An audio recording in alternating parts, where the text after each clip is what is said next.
So hello everyone, welcome back to my channel. My name is Avikshit and you are watching Mathix YouTube channel. So normally in this channel we are upload videos on different mathematics topics, but this will be major update for you all because this is the first video on a topic that is related to physics. But if I say it majorly, the topic that I have written is vectors, and vectors is not physics at all. It is completely mathematics, and these are some topics that are going to help you to enhance your physics and do numericals in more time efficient way. So the chapter is vectors. तो देखिए इस जो chapter है ना vectors, इसमें आपको physics का कुछ भी नहीं लगेगा, फिजिक्स का पी भी नहीं लगने वाला। इसमें आपको सिर्फ लगने वाला है मैथमेटिक्स का 3 टॉपिक्स, जो कि है ज्योमेट्री, अलजेब्रा और कोऑर्डिनेट ज्योमेट्री। इन 3 चैप्टर्स को छोड़कर इसमें कुछ भी नहीं है। तो देखिए हम शुरू करते हैं वेक्टर्स को। तो नॉर्मली हम क्या देख सकते हैं, हमारे फिजिक्स में हम बहुत सारे क्वांटिटीज होते हैं। मैं सामने एक वीडियो लाऊंगा जो कि होने वाला है physical quantity measurement and units in dimension के ऊपर। तो आप इसमें हम एक्सप्लेन करूंगा। फिजिक्स में बहुत सारे क्वांटिटीज होते हैं, तो इतने सारे क्वांटिटीज को हम सिंपलियर वे में एक्सप्लेन नहीं कर सकते। सभी क्वांटिटीज को हमने इसलिए इन सम कैटेगरीज हमने इनको 3 भागों में डिवाइड किया है। क्या क्वांटिटीज, इन क्वांटिटीज को हमने 3 भागों में डिवाइड किया है फिजिक्स में। पहला जो है वो है स्केलर क्वांटिटी,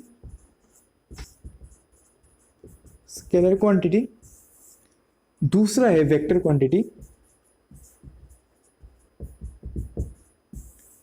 और जो लास्ट वाला है वो है टेंसर क्वांटिटी।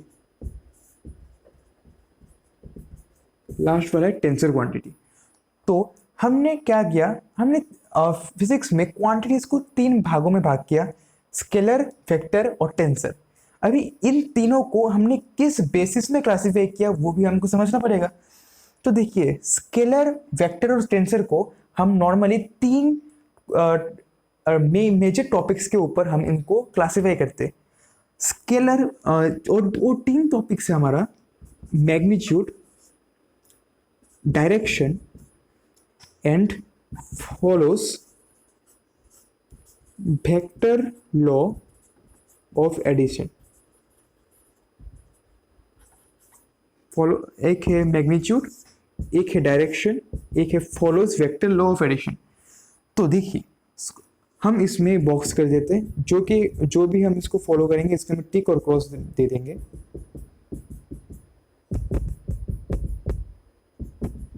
देखिए स्केलर क्वांटिटीज में सिर्फ मैग्नीट्यूड होता है, ना इसमें डायरेक्शन होता है, ना ये वेक्टर लॉ ऑफ एडिशन को फॉलो करता है। वेक्टर लॉ ऑफ एडिशन क्या होता है हम इसमें बाद में आएंगे, क्योंकि देखिए ये वीडियो जो है वेक्टर इतना छोटा टॉपिक भी नहीं है।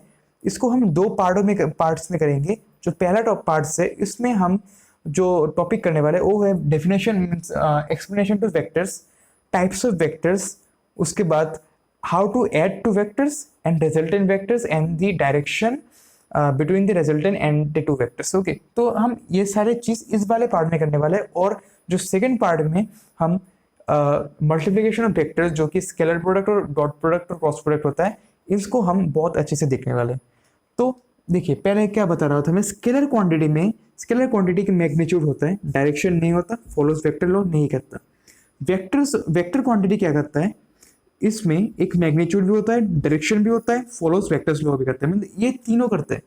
और टेंसर में क्या है, टेंसर में मैग्नीट्यूड भी है और डायरेक्शन भी है और follows vector law of addition, ये फॉलो नहीं करता।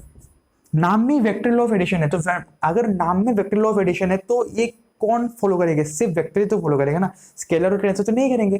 तो अभी देखिए स्केलर क्वांटिटी, अगर हम इसको एग्जांपल ले तो स्केलर क्वांटिटी है हमारा एक है तो हमारा डिस्टेंस। देखिए डिस्टेंस और डिस्प्लेसमेंट में आप इनको डिफरेंशिएट करेंगे, क्योंकि डिस्टेंस और डिस्प्लेसमेंट एकदम भी सेम चीज़ नहीं है। आपको अगर सीबीएसई में है तो आपको क्लास 10 तक एकदम गलत पढ़ाया गया है। Distance and displacement are not same, it is completely different, it is completely other quantities, because distance is a scalar quantity and displacement is a vector quantity. Distance has a specific magnitude, displacement has distance has no direction, displacement has a specific direction. Okay, now how distance do not have direction? Distance is nothing but the total length of the path followed by an object. Because let's say one object is there at point A, it's point A, one object is there, and it is point B, another object is there. Now the if a person wants to come from point A to point B, then he can comes from this way, and also from this way. This is a route number A, route number 1, this route number 2, and this route number 3. Now for different routes, for route 1 there will be one distance, for route 2 there will be another distance, and for route 3 there will be another distances. So distance do not depends on direction. Here we can classify it, explain it. Now in case of displacement, what I have told you, that displacement is a vector quantity.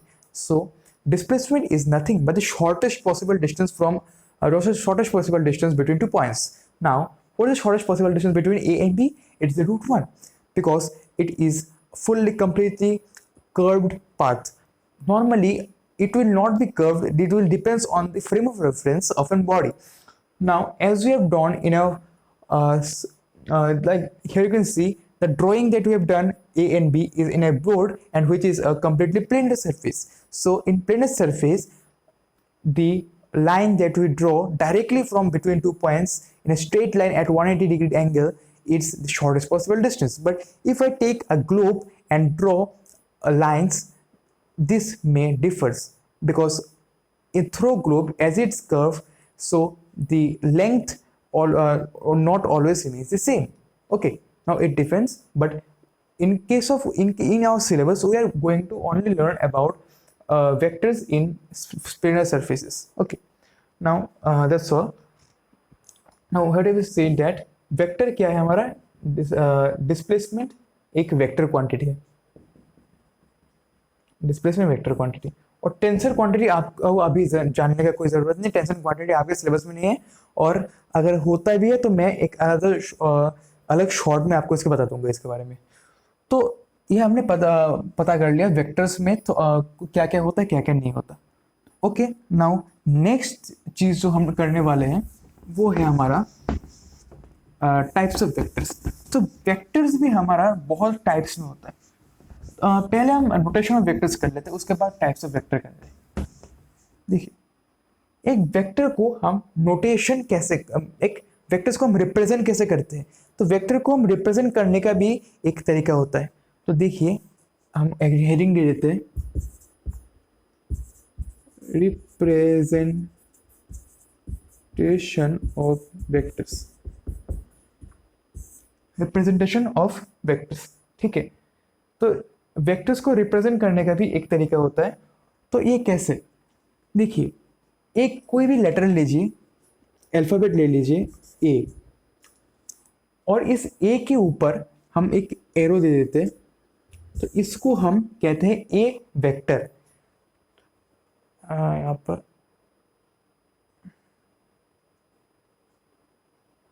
एक minute,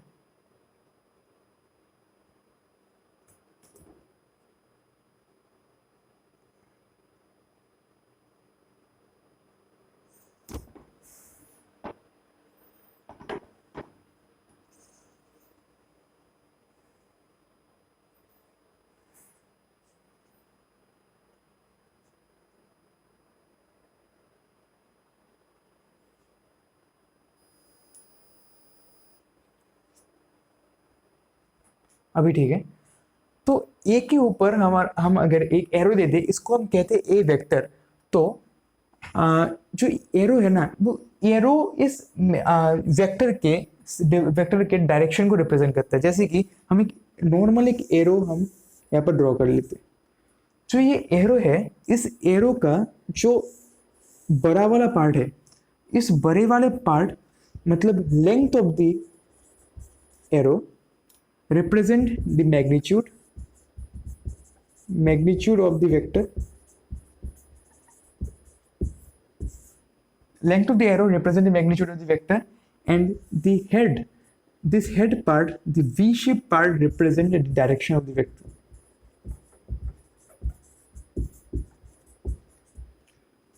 This part represent the direction of the vector. तो अभी देखिए, अभी represent ऐसे ही कहते हैं, represent में और कुछ नहीं है। तो नेक्स्ट जो है वो है हमारा types of vectors.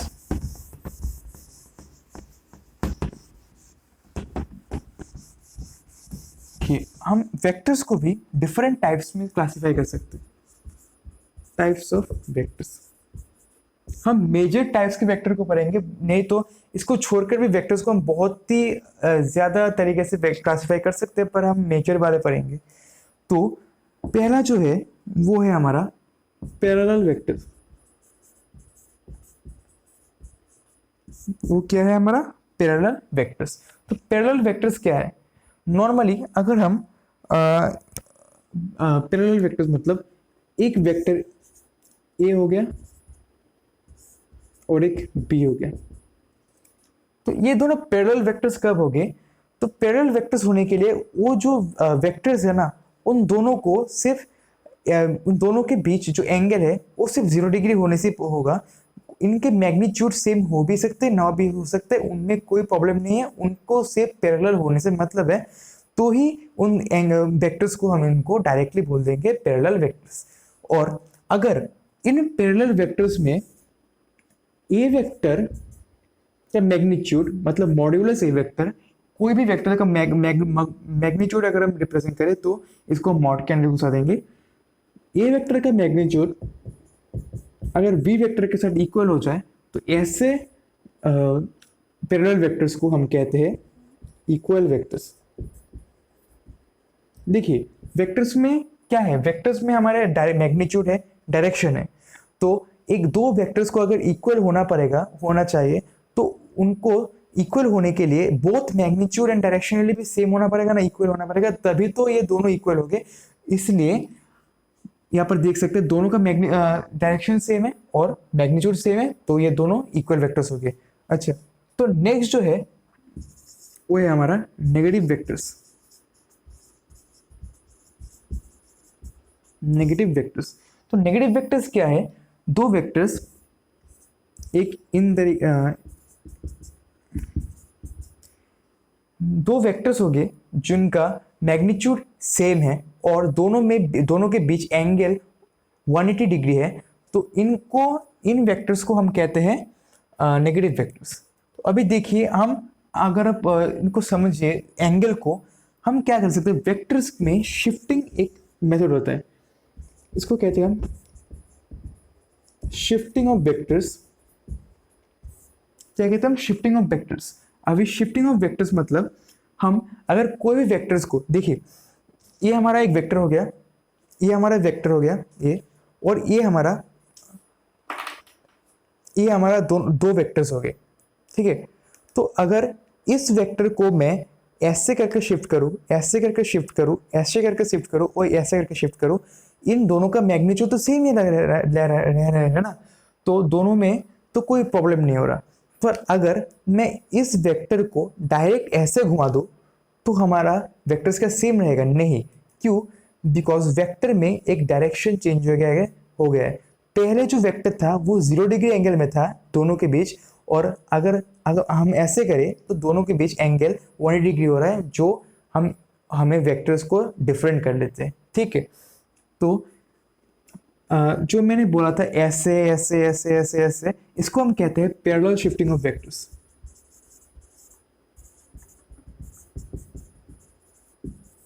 Parallel shifting of vectors, ठीक है। पैरेलल शिफ्टिंग ऑफ वेक्टर्स में हमारा दोनों वेक्टर्स इक्वल रहते हैं, और अगर हम रोटेशन कर दें वेक्टर्स के, रोटेशन मतलब ऐसा था हमारा, हमने कर दिया ऐसा, तो इन केस में हमारा वेक्टर्स का जो वेक्टर्स हम इक्वल नहीं रहेगा, क्योंकि उनमें डायरेक्शन चेंज हो जाएगा, और वेक्टर्स में डायरेक्शन उनका एंगल ही होता है, ठीक है। तो ये हमारा एक छोटा सा कॉन्सेप्ट था। और जो नेक्स्ट लास्ट जो टॉपिक है, लास्ट जो हमारा टाइप है वो है यूनिट वेक्टर्स। इस यूनिट वेक्टर्स को आपको अच्छे से समझना पड़ेगा, क्योंकि यूनिट वेक्टर्स में आपको टाइप्स ऑफ वेक्टर्स में ये दोनों वेक्टर्स आपको ज़्यादा हेल्प नहीं करेगा। अगर आप यूनिट वेक्टर्स को आप नहीं ग्रैप्स कर पाए तो ये आपको बहुत सामने बहुत प्रॉब्लम होगा, क्योंकि यूनिट वेक्टर ही आपको बहुत अच्छे से पढ़ना पड़ेगा, यही आपको ज़्यादा लगेगा इस चैप्टर में, ठीक है। तो यूनिट वेक्टर्स के मैं इसको इरेज कर रहा हूँ।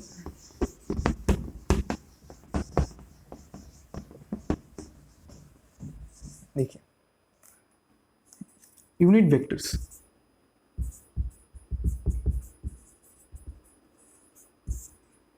यूनिट वेक्टर्स मतलब जो वेक्टर्स उनका मैग्नीट्यूड 1 हो, कोई भी वेक्टर मतलब ए वेक्टर हो गया, इसका मैग्नीट्यूड 1 है, तो इसको हम कहते हैं यूनिट वेक्टर्स।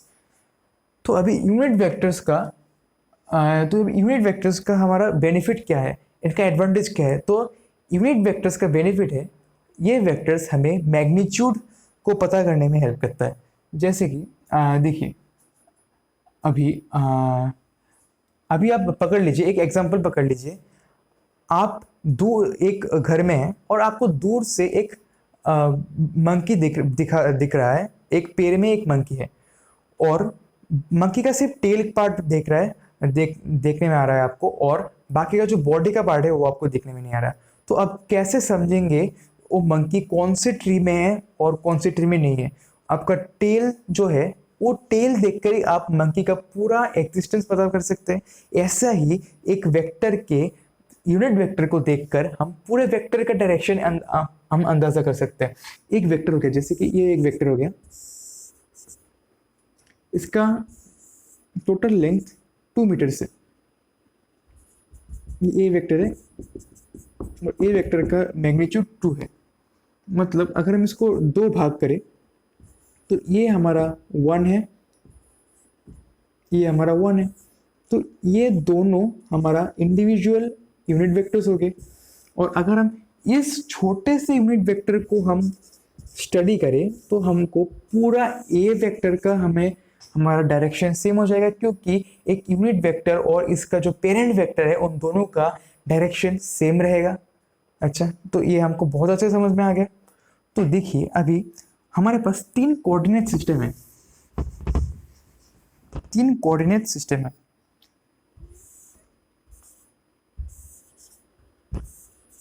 एक है हमारा y कोऑर्डिनेट, एक है x कोऑर्डिनेट और एक है z कोऑर्डिनेट। तीनों में म्यूचुअली परपेंडिकुलर कोऑर्डिनेट्स है, ये रेक्टेंगुलर कोऑर्डिनेट्स है हमारा।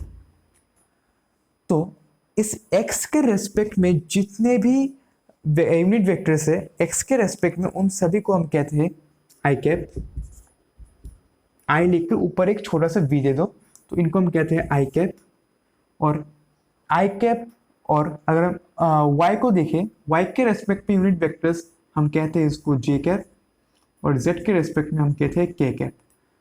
ठीक है, तो ये क्या है? अगर हम कोई भी वेक्टर्स को x एक्सिस में रिप्रेजेंट करना चाहते हैं, कोई भी यूनिट वेक्टर को, तो हम इसको लिखेंगे I cap, as same as just like I cap we will be writing j cap and k cap.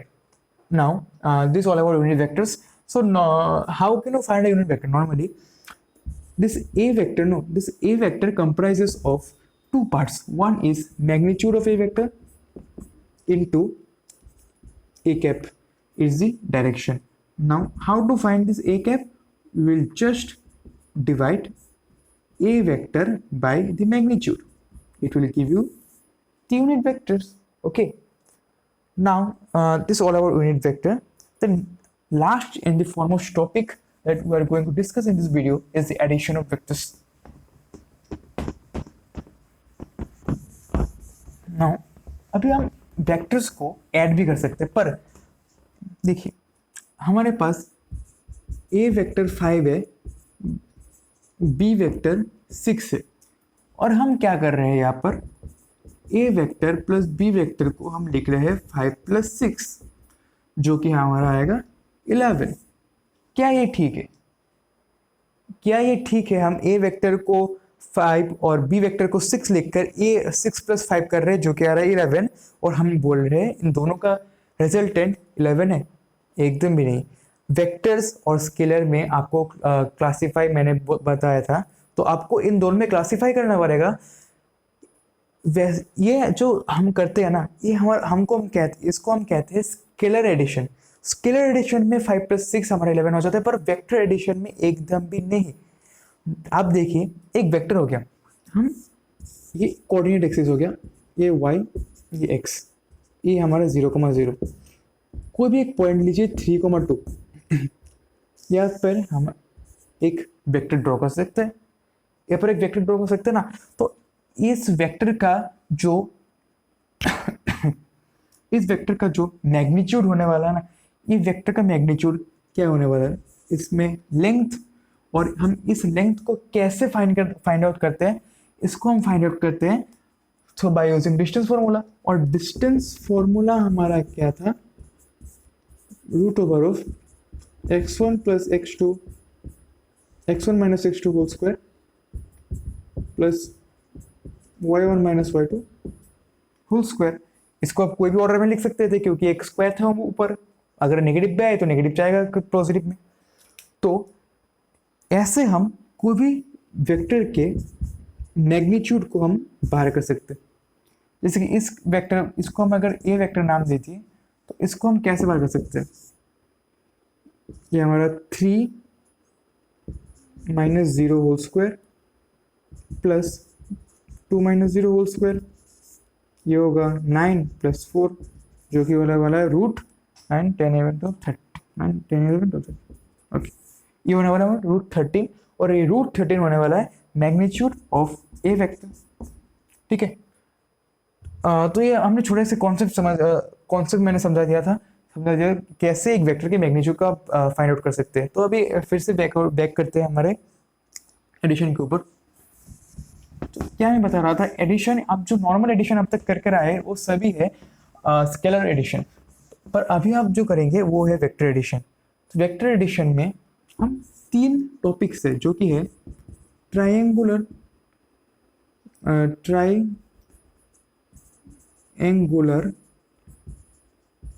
Law of vector addition, next है parallelogram law of vector addition, third है तो third जो है ना वो है polygon law of vector addition. Polygon law of vector addition, ये जो टॉपिक है ना, ये आपको नॉर्मली पढ़ना नहीं पड़ता है, क्योंकि polygon law of vector addition derive करा जाता है triangular law of vector addition से। हम polygon law of vector addition को आपकी अभी के लिए स्किप कर देते हैं। अगर आपको चाहिए तो मैं आपको एक शॉर्ट में इसको समझा कर दे दूंगा। तो पहले देखते हैं हम triangle law of vector addition. So what triangle law of vector addition. तो नॉर्मली हमारे पास एक वेक्टर हो गया ए वेक्टर, और इस ए वेक्टर के और ये हमारा बी वेक्टर, ठीक है। इन दोनों वेक्टर को हम क्या करेंगे, ए वेक्टर के हेड को हम बी वेक्टर के टेल से कनेक्ट करेंगे। क्या करेंगे, ए वेक्टर के हेड को बी वेक्टर के टेल से कनेक्ट कर देंगे। इनमें कोई डिफरेंस होगा नहीं होगा, क्यों, बिकॉज सॉरी बी वेक्टर हमारा ऐसा है। तो हम क्या करेंगे, इस बी वेक्टर को उठा के ए वेक्टर के हेड में लगा देंगे। तो हमारे इसमें कोई चेंज नहीं होगा, क्यों, because A vector and because I have shifted the B vector by parallel shifting of vectors. अगर पैरेलल शिफ्टिंग ऑफ वेक्टर्स करते हैं तो इनमें कोई चेंज नहीं होता। तो what triangle of vector addition says us that the vector from the tail of A joining the head of B gives us the resultant vector, that is A vector plus B vector। ठीक है, तो ये हमारा normal triangle law of vector addition हो गया। तो next जो है वो है हमारा parallelogram law of vector addition. इसमें आपको एक फॉर्मूला, छोटा सा एक फॉर्मूला याद रखना पड़ेगा। Parallelogram law of vector addition, parallelogram law of vector addition. तो आपको यहाँ पर क्या करना है, ये हमारा दो वेक्टर्स हो गए,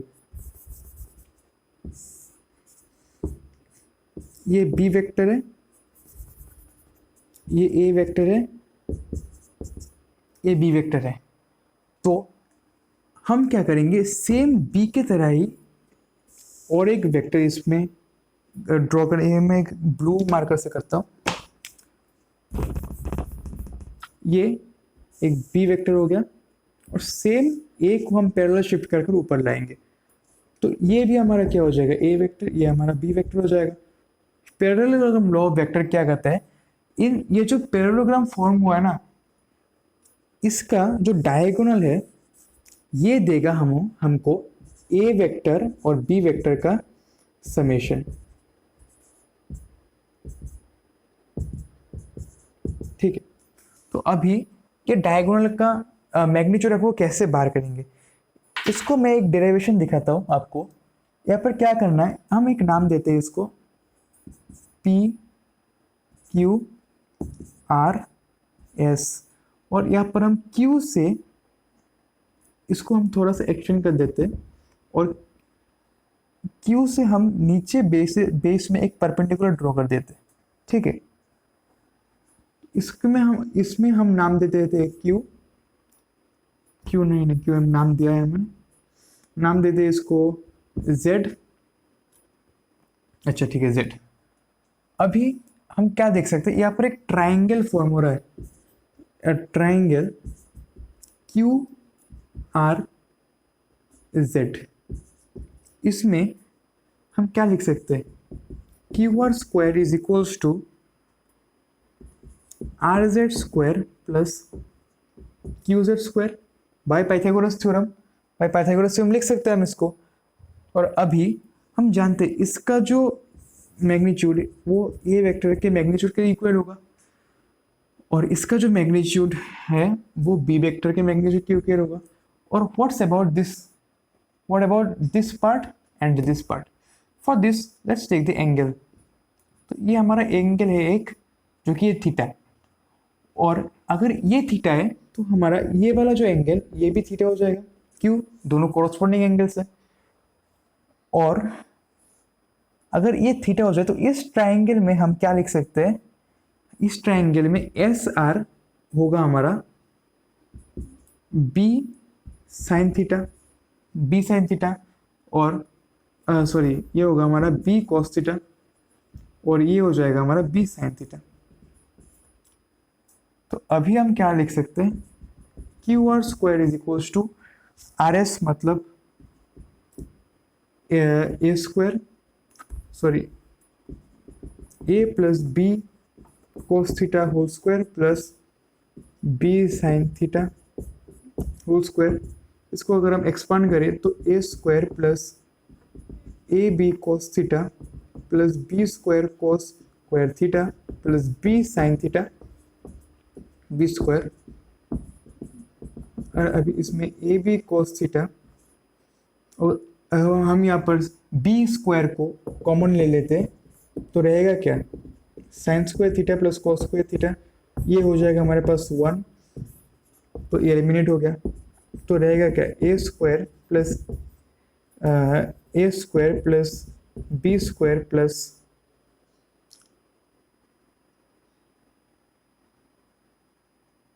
यहाँ पर एक 2 होगा।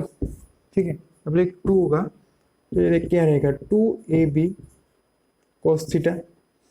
ये क्या था, P Q P R square का जो वैल्यू, तो पी आर क्या हो जाएगा, square root of A square plus B square plus 2ab cos theta. ठीक है, 2ab cos थीटा। तो ये हमारा रिजल्टेंट वेक्टर का